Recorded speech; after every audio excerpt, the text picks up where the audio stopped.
Hello everyone and welcome to the first game we'll be showing from round 10 of the FIDE Candidates Tournament 2022. It's a very short game. It's not a game that you would expect to see in a Candidates Tournament. It's incredibly sharp and well, it's just not what anyone would have expected. It features the Najdorf Sicilian, which is of course a very enjoyable opening to play and watch, but it's very hard to pull it off on the absolute top level. For example, if you remember Garry Kasparov, when he comes out of retirement once a year to play a blitz tournament or a rapid tournament, and then with the black pieces in his last appearance he played the Najdorf, and he lost I believe all of the games with the Najdorf defense because it's so difficult to play it nowadays. It can be played, but you have to play the absolute main line and you have to play it to perfection, because if you don't, then it's just too easy to play it with white. It's not easy, but for when you're one of the strongest players in the world and your opponent gives you a little bit of something, then you're gonna take that. So it's very interesting how the game develops. Let's check it out and see why it happened. Hikaru opens with pawn to e4. We have c5. Alireza goes for the Sicilian defense.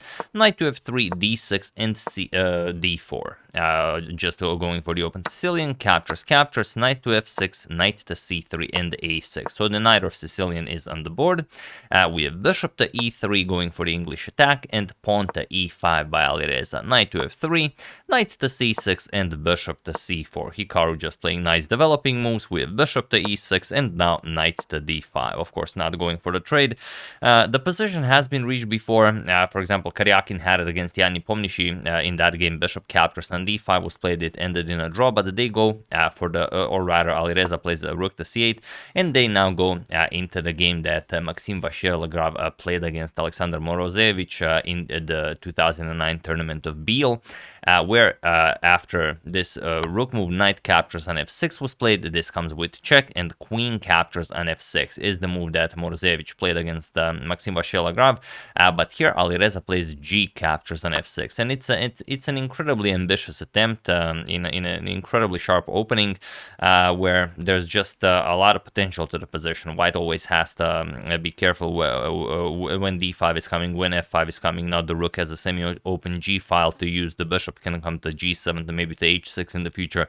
So there is there's a lot that can happen, and of course it is now as of move 10 that we have a completely new game. So Hikaru just goes back, bishop to b3.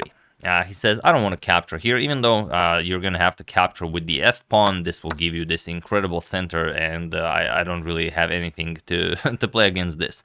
So after this bishop to b3, Alireza plays knight to e7, and now Hikaru castles kingside. He's not afraid of this rook to g8 move, but Alireza plays bishop captures on b3, a captures, and now just d5. So he removed one of the defenders of the d5 square, and now he executes d5. And as we always say, if you can pull off d5 in the Sicilian, you're gonna be okay. E captures on d5 by Hikaru.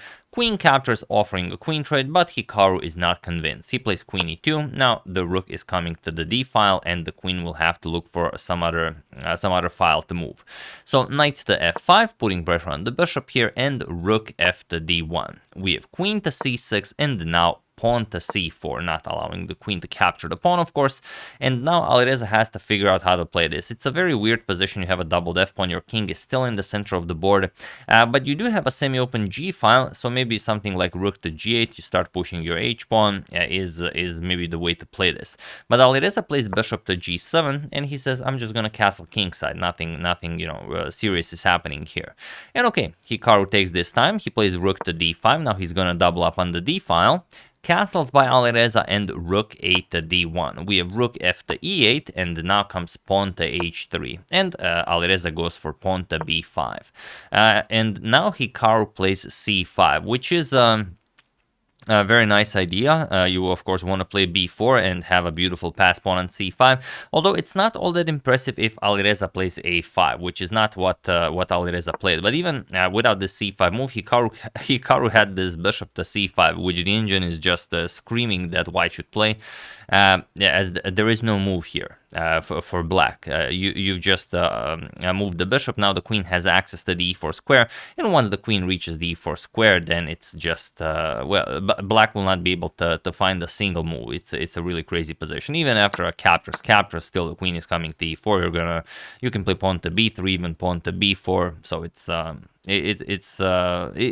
a winning position for white, but you know, maybe you can play it a bit longer. But okay, c5 by Hikaru. He wants to play b4, and Alireza actually allows it. He doesn't play a5. He plays bishop to f8. Now attacks the pawn, and Hikaru plays b4. And I mean, why wouldn't he? It's a free b4 move.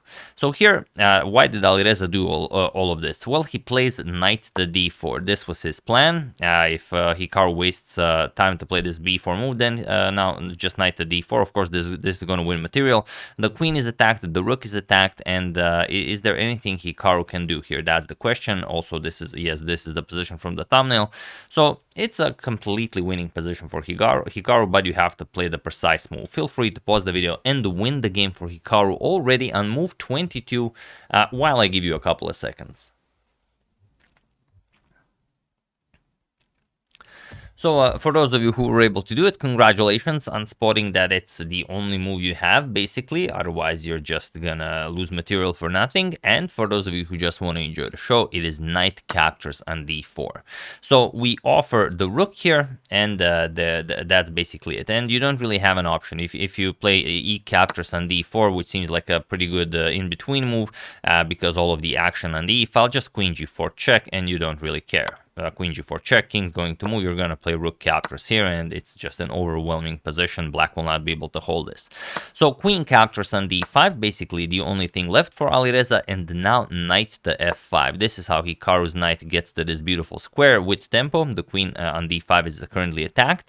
So queen to e4, trying to stop Hikaru's attack, but now queen to h5, just putting so much pressure on Black's position. And now bishop to h6 is coming. We want to remove the dark square bishop, and you know, then all of the dark square weaknesses will be even weaker, and Alireza will not be able to defend this. We have rook e to d8, trying to trade off a pair of rooks, but of course Hikaru keeps them on the board, just plays rook to a1, and the rooks are absolutely useless. This rook can't really do anything for this game. Also, this rook useless. So here, rook to c6 to defend the a6 pawn, but now bishop to h6 by Hikaru. It's just a move by move. There is nothing Alireza can do. Of course, if you trade bishops, then knight captures with check, then we attack the f7 pawn. Even if king g7 to prevent queen captures on f7 because you lose the knight, just rook a3, then rook to g3 is coming. There's no defending this. So king to h8 was played by Alireza, but now still rook a3. And what can you do here? Queen captures on b4. If you don't capture this and, you know, try and break through here, there's nothing you can play.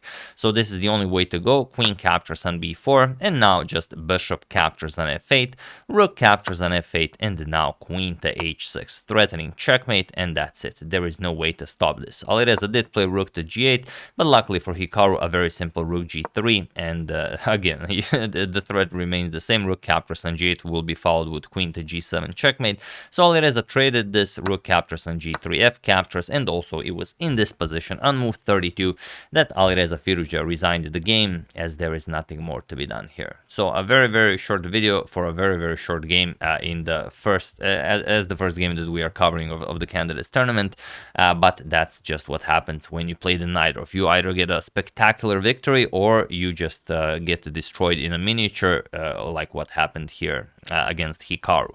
So there's no defense against queen to g7 checkmate. You can give one check, but it's not much. After king to h2, there's no move. Just queen g7 will be checkmate, and that's it.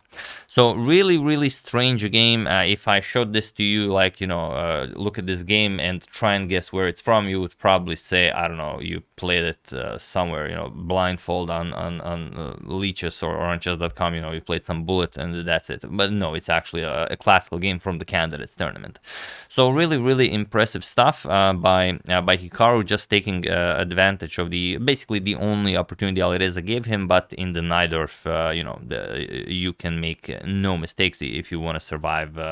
You know, if you want to just survive, if you want to keep playing for more. If you want to attack, then of course today in 2022 you have to be, you know, engine precise. So yeah, really impressive stuff. We're gonna discuss the standings after we show at least one more game from round 10, and then we're gonna see what this means for the tournament standings. For those of you who don't know, Yanni Pomnishi has finished his game from round 10. His game ended in a draw. He played against Rajabov, and it was a fairly quick, uneventful draw, so we're not going to be covering that one. But he did not extend his lead by a full point, if you guys were wondering about that. So we're going to discuss the standings after we show one more game. So yeah, that's the game. Hope you guys enjoyed it. Very nicely done by Hikaru. Perfect play. It was very, very amazing to watch.